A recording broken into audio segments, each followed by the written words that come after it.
నమస్తే, welcome to star TV. ముందుగా headlines చూద్దాం.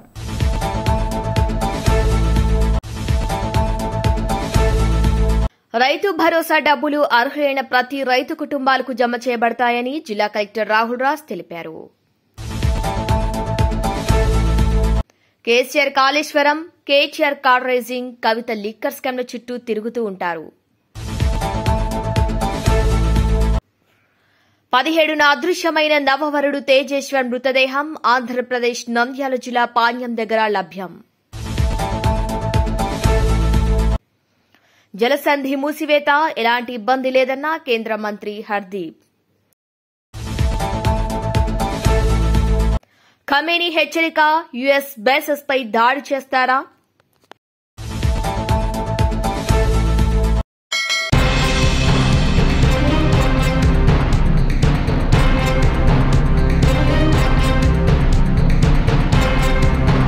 ఇరాన్ సుప్రీం లీడర్ ఖామేనీ తాజా హెచ్చరికల నేపథ్యంలో మిడిల్ ఈస్ట్లోని యుఎస్ బేసిస్ పై దాడి జరగొచ్చన్న అభిప్రాయాలు వ్యక్తమవుతున్నాయి. Turkiye, Cyprus, Syria, Iraq, Jordan, Lebanon, Israel, Gaza, Kuwait, Bahrain, Qatar, UAE, Oman, Saudi, Djibouti దేశాల్లోని 19 మిలిటరీ స్థావరాల్లో 40,000 నుంచి 50,000 యుఎస్ ట్రూప్స్ ఉన్నాయి. వీటిపై ఇరాన్ అటాక్ చేస్తుందా, రాజీ పడుతుందా అన్న ప్రశ్నలు తలెత్తుతున్నాయి.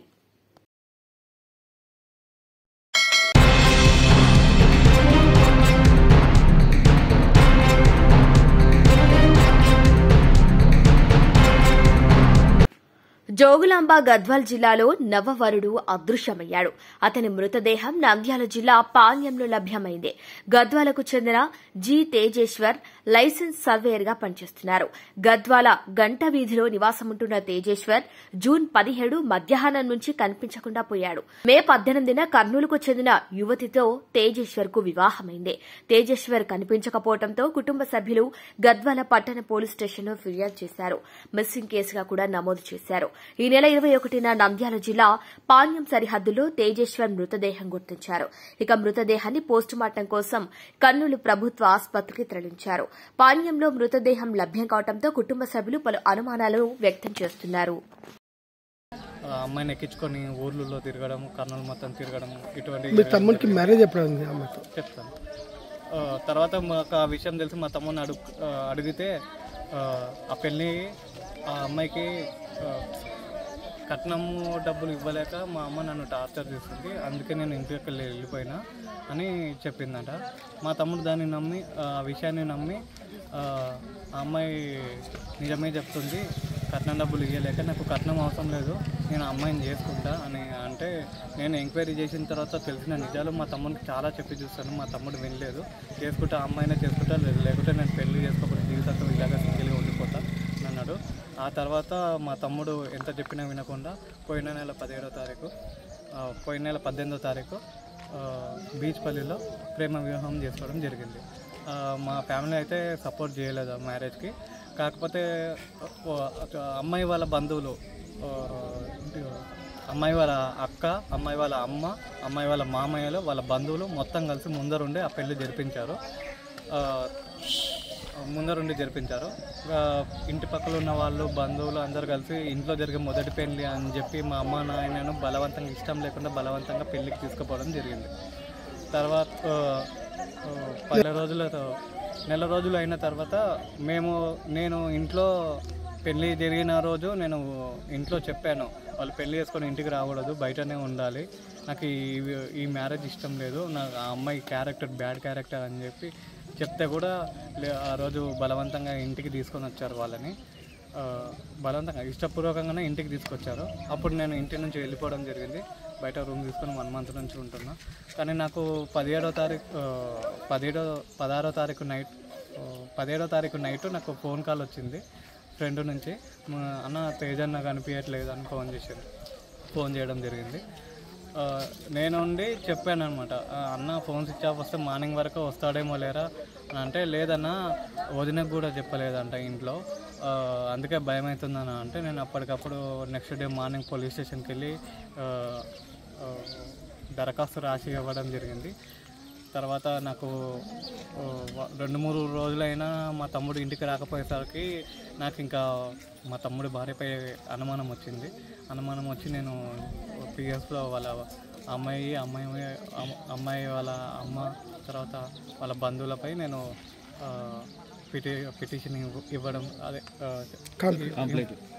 కంప్లైంట్ ఇవ్వలేదు, వాళ్ళకి మొత్తం ఇన్ఫర్మేషన్ ఇచ్చిన తర్వాత ఆ విషయమే వాళ్ళు దర్యాప్తు చేయడము స్టార్ట్ చేశారు.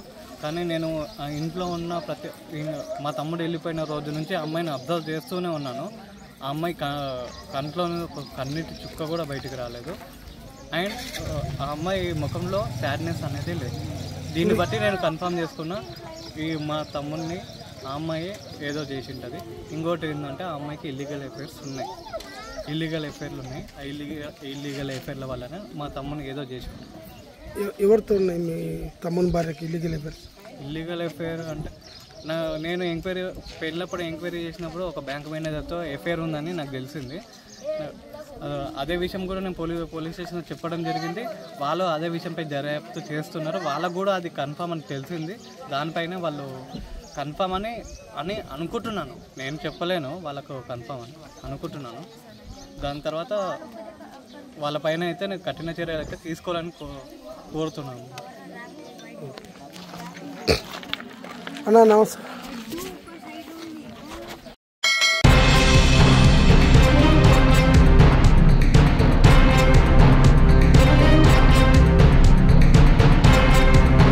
హుజూరాబాద్ నియోజకవర్గ అభివృద్ధియే తమ ప్రధాన లక్ష్యమని, ఏళ్లుగా ఎదురుచూస్తున్న ప్రజా సమస్యలను కాంగ్రెస్ ప్రభుత్వం అధికారంలోకి వచ్చిన తర్వాత ఒక్కొక్కటిగా పరిష్కారం చూపిస్తున్నామని, భవిష్యత్తులో మరిన్ని నిధులు తీసుకువచ్చి అభివృద్ది చేస్తామని హుజూరాబాద్ కాంగ్రెస్ పార్టీ నియోజకవర్గ ఇన్ఛార్జ్ ఉడతల ప్రణవ్ అన్నారు. ఆదివారం రోజున హుజూరాబాద్ పట్టణ పరిధిలోని దమ్మక్కపేటలో 20 లక్షలతో చేపట్టిన పైప్లైన్ పనులను ప్రారంభం చేశారు. అనంతరం ప్రణవ్ మీడియాతో మాట్లాడుతూ, కల్వకుంట్ల కుటుంబానికి తొత్తులుగా మారిన వ్యక్తులు ఎవరు తప్పు చేసినా అది ఒప్పు అన్నట్టుగా కేటీఆర్ హరీష్ రావు మాట్లాడటం సిగ్గుచేటని, అసలు కేసు ఎందుకైందో బీఆర్ఎస్ నాయకులు గమనించాలని అన్నారు. ఒక గ్రనేట్ వ్యాపారిని బెదిరించి 50 లక్షల రూపాయలు ఇస్తావా చస్తావా అని బెదిరిస్తే వ్యాపారి భార్య సుబేదారి పోలీస్ స్టేషన్ కేసు పెడితే పోలీసులు కేసు నమోదు చేశారని, ఏదో ఉద్యమం చేసి రిలీజ్ అయిన వ్యక్తిలాగా సోషల్ మీడియాలో కౌశిక్ రెడ్డి బిల్డప్ ఇవ్వటం చూస్తే ప్రజలు నవ్వుకుంటున్నారని, ఎలాంటి తప్పు చేయకపోతే ముందస్తు బెయిల్కి ఎందుకు వెళ్లాడని, ఒక ఎమ్మెల్యే స్థాయిలో ఉన్న వ్యక్తి చిల్లర వీధి రౌడీలాగా రాజకీయ జోకర్ లాగా ప్రవర్తించడం సిగ్గుచేటని అన్నారు. మహిళ ఫిర్యాదు చేస్తే ఆ కేసు మీకు ఫాల్తు కేసులాగా కనబడుతుందా అని కేటీఆర్ హరీష్ రావులను ప్రశ్నించారు. ఇదే కౌశిక్ రెడ్డి ఎమ్మెల్సీగా ఉన్నప్పుడు 25 లక్షలు ఇచ్చానని వ్యాపారి చెప్పింది నిజం కాదా అని, నియోజకవర్గంలో అనేక మందిని ఇబ్బందులకు గురిచేసింది కౌశిక్ రెడ్డి, స్వయంగా బాధితులే ప్రెస్ మీట్ పెట్టి మరీ చెప్పారని, ఇంకోసారి కౌశిక్ రెడ్డి స్థాయికి మించిన మాటలు మాట్లాడితే గ్రామాల్లో తిరగనీయమని హెచ్చరించారు. ఈ కార్యక్రమంలో హుజూరాబాద్ పట్టణ మండల అధ్యక్షులు, మహిళా అధ్యక్షురాలు, ఎస్సీ ఎస్టీ బీసీ మైనార్టీ నాయకులు, సీనియర్ నాయకులు, కార్యకర్తలు, గ్రామస్తులు అధిక సంఖ్యలో పాల్గొన్నారు. ఆ రోజు చాలా మంది గ్రామ ప్రజలందరూ చాలా మంది ఉన్నారు. ఆ రోజు వచ్చింది. నేను చెప్పిన ఒక మాట, హుజూరాబాద్ మండల్ బిడ్డను నేను ఖచ్చితంగా పట్టణం కానివ్వండి, మండలం కానివ్వండి, ఏ సమస్య ఉన్నా అప్పుడు ఇంకా ప్రభుత్వం వస్తుందని మనకు తెలుసా. ఎలక్షన్లో మనం కొట్లాడుతున్నాం, ఓడినా గెలిచినా ప్రజల సమస్యల పట్ల నా గొంతుంటుంది, పరిష్కరిస్తా, ప్రభుత్వం దృష్టికి తీసుకుపోతా అని నేను ముఖ్యంగా ఇక్కడ చెప్పుడు జరిగింది. అదేవిధంగా మండల్లో కానీ నియోజకవర్గంలో ఎక్కడైనా నేను ఈ మాట చెప్పిన. మరి దమ్మక్కపేట అంటే ఇక చాలామంది చెప్పిండ్రు, నాకు కూడా ఈ తాతగారు రాజేశ్వరరావు గారు బాగా ఇష్టమైన ఊరు అని నాకు తెలుసు. అటు పక్కన బోర్నపల్లి, ఇటు దమ్మక్కపేట, ఈ పక్క సైదాపూర్ మండల్ కూడా చాలా ఇష్టమైన మండలాలు కానీ గ్రామాలు కానీ ఇక మా సొంత ఊర్లో వదిలిపెట్టాం.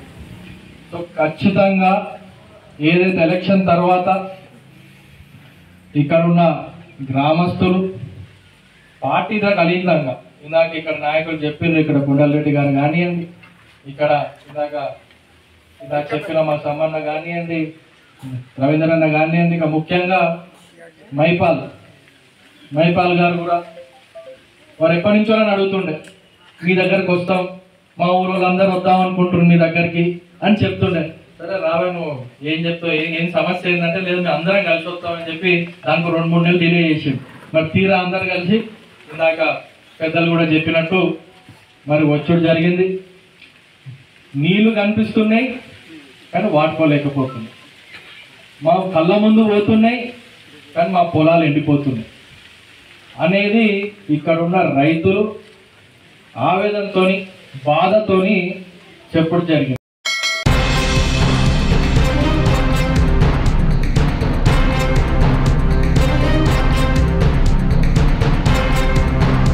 ఆదివారం క్షేత్రస్థాయి పర్యటనలో భాగంగా కలెక్టర్ పొలంబాట పట్టారు. నిత్యం బిజీగా ఉంటూ ఆదివారాలు, సెలవు రోజులను కూడా చూడకుండా ప్రతినిత్యం క్షేత్రస్థాయిలో ప్రభుత్వ సంక్షేమ పథకాల ప్రగతిని పరిశీలిస్తూ జిల్లాలో సుపరిపాలన లక్ష్యంగా పనిచేస్తున్నారు. ఈ సందర్భంగా టెక్మాల్ మండలం ఎల్లంపల్లి తాండా మిట్టల్కు సంబంధించి పత్తి పంటను పరిశీలించారు. కలెక్టరే స్వయంగా మిట్టల్ బాగున్నావా, మీకు ఎంత పొలం ఉంది, మీరు పత్తి పంటను ఎప్పుడేశారు, విత్తనాలు ఎక్కడ కొన్నారు, ప్రస్తుతం ఎలా ఉంది, పత్తిలో చీడపీడల నివారణకు తీసుకుంటున్న జాగ్రత్తలు, దిగుబడి వివరాలు కలెక్టర్ అడిగి తెలుసుకున్నారు. ప్రస్తుత వాతావరణ ప్రతికూల అనుకూల పరిస్థితులు ప్రభావం తెలియజేస్తూ అరకపట్టి పొలం దున్నేరు స్వయంగా కలెక్టరే వచ్చి పత్తి పంట సాగు వివరాలు తెలుసుకోవడంతో మిట్టల్ రైతు ఆనందానికి అవధుల్లేవు. ఈ సందర్భంగా కలెక్టర్ మాట్లాడుతూ జిల్లాలో సరిపడ విత్తనాలు, ఎరువులు అందుబాటులో ఉంచామని, నకిలీ విత్తనాలు అమ్మితే కఠిన చర్యలు తీసుకుంటామని కలెక్టర్ ఈ సందర్భంగా పేర్కొన్నారు.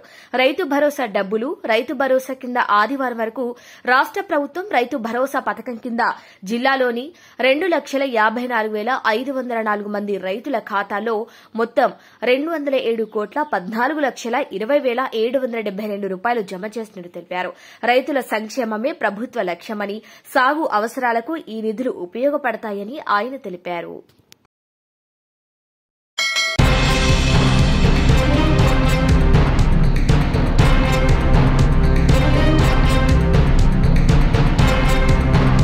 మెదక్ జిల్లా నర్సాపూర్ మండలం కొండాపూర్ అటవీ ప్రాంతంలో 4 నెలల పసిబాలుని వదిలి గుర్తు తెలియని వ్యక్తులు వెళ్లారు. ఇక నర్సాపూర్ ఏరియా ఆసుపత్రికి తరలించి పోలీసులు వైద్యం చేస్తున్నారు.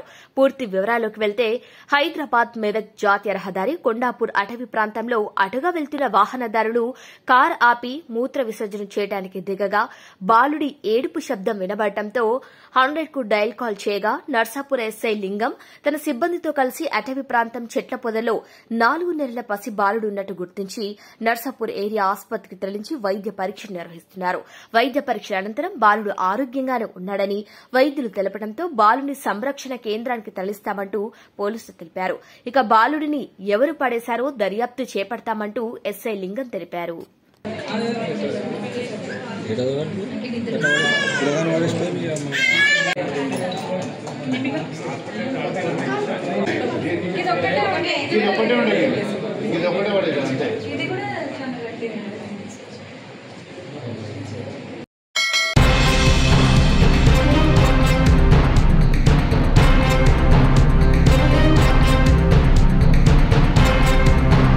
హైదరాబాద్ వరంగల్ జాతీయ రహదారిపై బీబీనగర్ మండలంలోని గూడూరు టోల్ ప్లాజా సమీపంలో ముందు వెళ్తున్న కారు సడన్ బ్రేక్ వేయడంతో స్కూటీ కంట్రోల్ కాకపోవడంతో కారు ఢీకొట్టారు. భువనగిరికి చెందిన రాజాచారి, తిరుమలగిరికి చెందిన మధుసూదన్ చారి ఉప్పల్వారి బంధువుల అంత్యక్రియలకు వెళ్లి వస్తుండగా ఈ ప్రమాదం జరిగింది. తీవ్రమైన గాయాలయ్యాయి. ఇద్దరిని హైదరాబాద్ ఆసుపత్రికి తరలించగా చికిత్స పొందుతూ ఇద్దరు మృత్యువాత పడ్డారు. ఇక పోలీసులు కేసు నమోదు చేసుకుని దర్యాప్తు చేస్తున్నారు.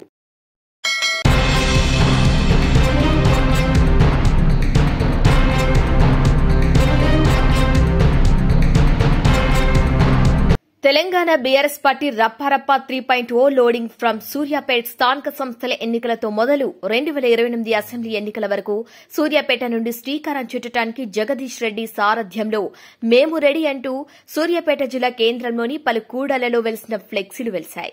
బీఆర్ఎస్వీ ఆధ్వర్యంలో కట్టిన ఫ్లెక్సీ ఆ పట్టణంలో దీనిపై చర్చించుకుంటున్నారు. టీఆర్ఎస్ నాయకులు మాట్లాడుతూ కాంగ్రెస్ పార్టీపై ప్రజలు అసంతృప్తితో ఉన్నారని, ఇచ్చిన హామీలు ఏ ఒక్కటి నెరవేర్చకుండా మా ప్రజల్ని మభ్యపెడుతూ పరిపాలన కొనసాగిస్తున్నారని, ఈ ప్రభుత్వం ఎల్లకాలం ఉండదని, దీనిపై ప్రజలు తిరగబడే రోజు దగ్గరకొస్తుందని, అందుకొరకే వచ్చే స్థానిక సంస్థల ఎన్నికలతో పాటు రానున్న అసెంబ్లీ ఎన్నికల వరకు 3.0 ఫోటో జగదీష్ రెడ్డి సమాజంలో ముందుకు వెళ్దామని, మళ్లీ పూర్వ వైభవం తీసుకొస్తామని టీఆర్ఎస్ నాయకులు మీడియాతో మాట్లాడుతూ తెలిపారు.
పెట్రోల్ డీజిల్ రేట్లపై కేంద్రం శుభవార్త చెప్పింది. హార్మోజ్ జలసంధిని ఇరాన్ మూసివేయడంతో భారత్లో పెట్రోల్ రేట్లు పెరుగుతాయన్న ఆందోళన నెలకొంది. దీనిపై కేంద్ర మంత్రి హర్దీప్ సింగ్ పూర్తి క్లారిటీ ఇచ్చారు. ఇక కొన్నేళ్లుగా వివిధ దేశాల నుంచి ఆయిల్ దిగుమతి చేసుకుంటున్నామని, అధిక శాతం ఆయిల్ హార్మోజ్ జలసంధి నుంచి రావట్లేదని చెప్పారు. ఆయిల్ కంపెనీల వద్ద కొన్ని వారాలకు సరిపడా నిల్వలు ఉన్నాయని, ఎలాంటి ఇబ్బందులు లేకుండా సప్లై చేస్తామని కేంద్ర మంత్రి హర్దీప్ సింగ్ పూరి పేర్కొన్నారు.